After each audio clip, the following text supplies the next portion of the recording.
Greetings and welcome back to the Old Ways Rising Farm YouTube channel. Today we're going to be doing a little bit of work with growing trees from seeds. One of our favorite topics here, and it's a favorite topic because it's so important. Any sort of small-scale agriculture, crofting, homesteading, conservation planting, anything along those lines, right? Huge swath of territory there. Anything along those lines, you're going to want a lot of trees for, wood, food, fiber, fuel, all sorts of reasons you want trees, right? And today I specifically want to talk about apples and processing apples in mass, okay? Why would you want to process apples from seed en masse, right? Where the narrative is you have to propagate apples by grafting, otherwise they won't come true. And that is 2/3 true, okay? Yes, apples are a hybrid swarm. Modern apples are a hybrid swarm. And as with any hybrid swarm, there's a lot of genetic diversity. And if you plant seed from one apple, genes which had been recessive will crop up. You will get new mixtures of, dominant genes, recessive genes, and a lot of characteristics are going to be segregated in that mixture. Okay? So, yeah, in a way, they won't come true. But look at other genetically diverse populations like humans.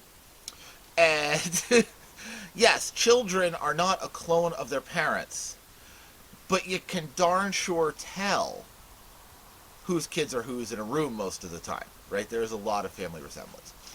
So if you plant seeds from your favorite apple, the offspring won't be clones. They won't be literal clones the way grafting works. But they're going to definitely have a family resemblance, right? So it is absolutely legitimate and absolutely traditional to start an orchard from seed, okay? If we look back, to the old days when every farm had to have an orchard in order to keep the family alive through winter, the reason they needed that apple orchard was to grow cider apples to make vinegar. Okay, because the vinegar is then the preservative for the rest of the garden. Right? And you would say, you go knock on your neighbor's door. Hi, I'm new here. I just bought a piece of property. I'm starting my farm. I need to start an orchard. When you process your apples to ferment the vinegar, can I get some of that press mush, that press cake? And then they will process seeds out of that press cake, plant their area in apples, probably just a foot or a few inches apart, let them grow.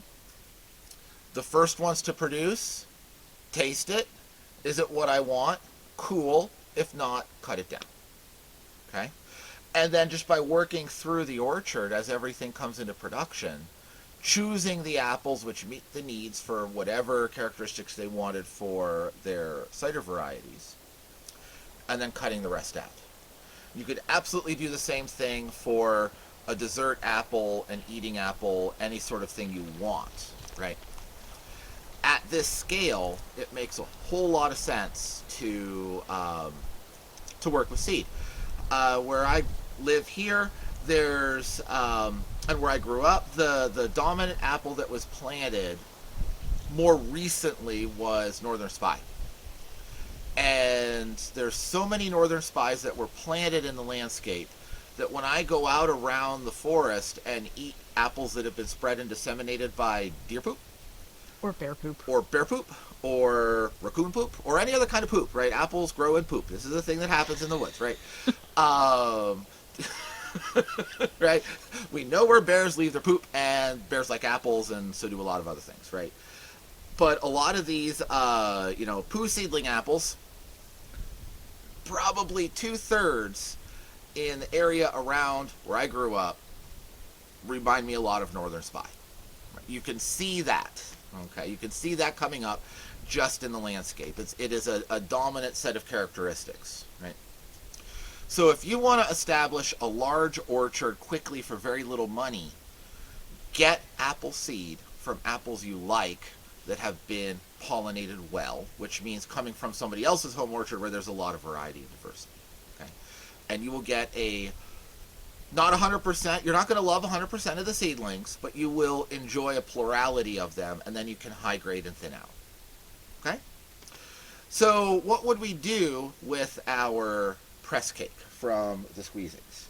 Well, I'm going to demonstrate that. Just this isn't a ton of little crab apples, but I'm going to do that with these little crab apples. These come from a tree that grows locally that makes really nice jelly and is a really strong tree, and I've been watching it this whole year because this has been a stellar year for fungus growth, and this tree has shown no signs of any fungus on the fruit or the leaves whatsoever. So it's a really, really durable fungus-free tree. And I'd like to have, a couple, 2 or 3 of these growing for fruit production, but I'd like a lot of these for rootstocks, which is the other reason to start apples from seed. Rootstocks. So when you want to then go and clone specific apples to add to your collection, these seedling offspring that you didn't want can be rootstocks. Even if they've been growing in the ground, you can still cut them down and cleft graft them. Okay? We've shown that in other videos, and I'll make sure that the tree propagation and grafting playlists all pop up in the end screen to this video. So these crab apples have been sitting for a minute, so I'm just going to clumsily take a stick and just kind of mush them a little bit. While you're doing this, be careful not to break the jar. Or you could be smart and pick a stick that fits. Your choice. You can clumsily be careful, or you could be smart and pick an appropriate stick. I am going for the clumsy method. Okay. So since these were soft, they pulped very nicely. If they weren't soft, just do what I'm doing now. Fill this up with water. Okay? And now, I need something to stir with. Other stick. Stir that up good. And then set this aside to ferment for about a week. Okay? Now, I'm obviously not going to make a week-long video.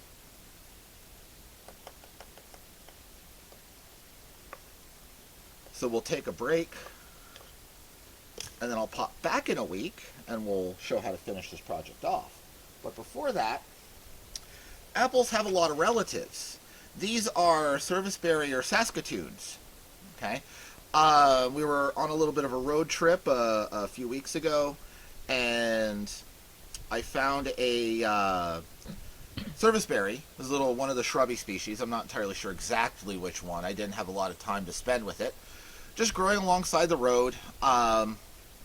It was in absolutely full shade, and it was loaded, burdened with fruit in full shade. Like, I want this bush. I want to grow this, right?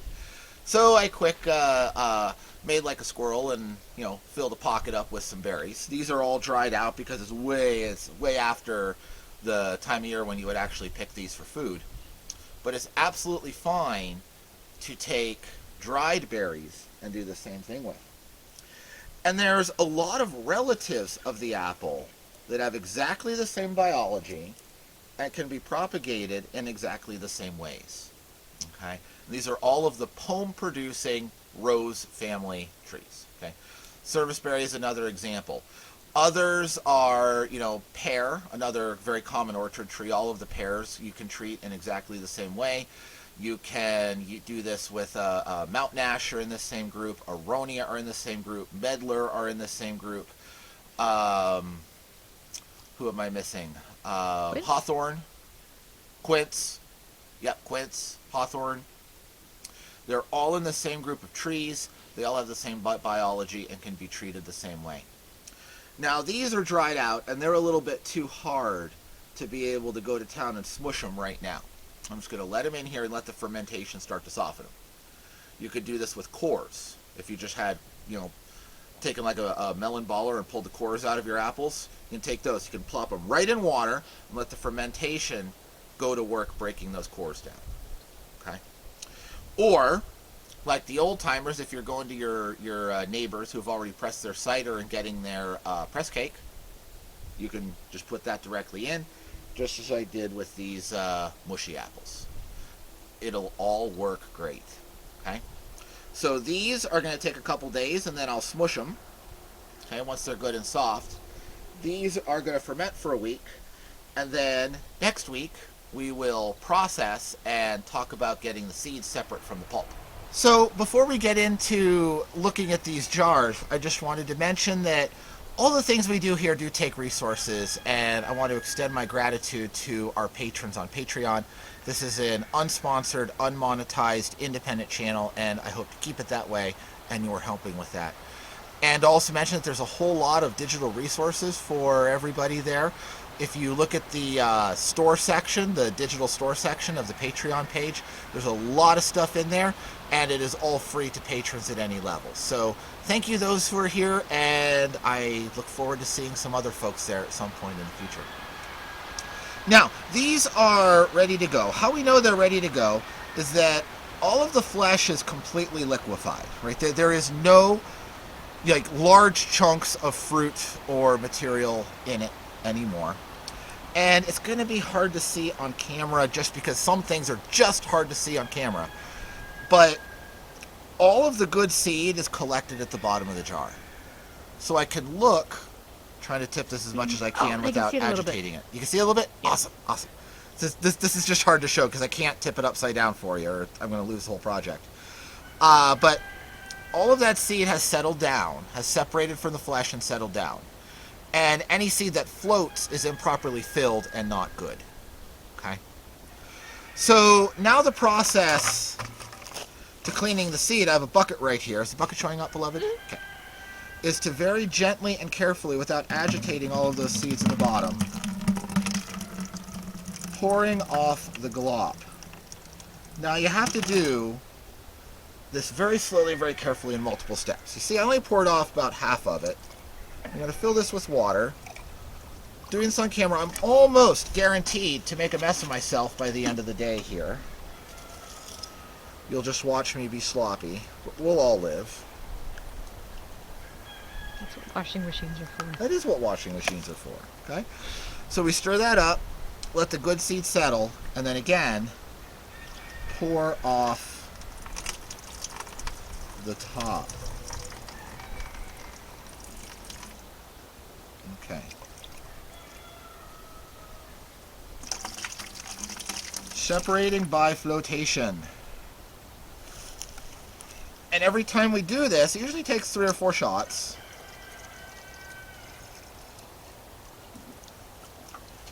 But every time we do this, it gets cleaner. We can pour quicker.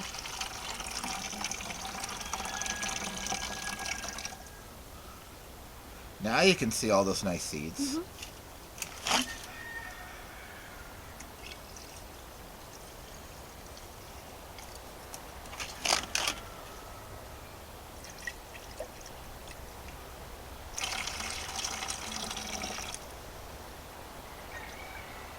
I think I just lost some. Nope. We're good. They're just hiding from the view.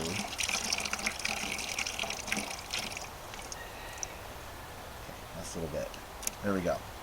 Now, that bottom is almost pure. Can you see well here? Mm-hmm. That bottom is almost pure seed. Okay? You could get these cleaner and do this a couple more times. I'm not going to. I'm going to do these other 2 jars, put them all together, and then we're going to plant them right here, right now. Here we have all of our seed done exactly the same way I did in the first jar, but all 3 jars are together. Okay.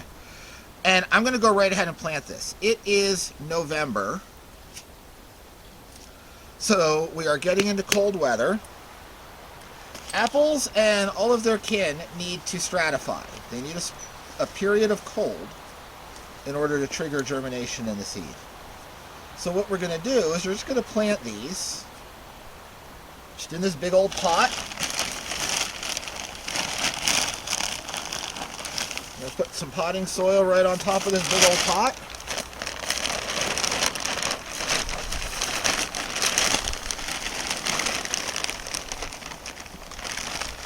I'm going to do this for the camera. It's everything more clumsy. You don't need a whole lot, just enough to coat the seed. And now to make sure that nothing digs up the seed, this is more important with nut trees than with something like apples. But one of our big problems here are chickens getting loose and saying, ooh, I could dust bathe in that. So I always protect my pots of seed that I'm going to leave outside. And that's exactly what I'm going to do. I will put a label in here. I've shown how to make really nice durable labels out, for free, just out of scrap soda cans. I'll put that video in the end screen.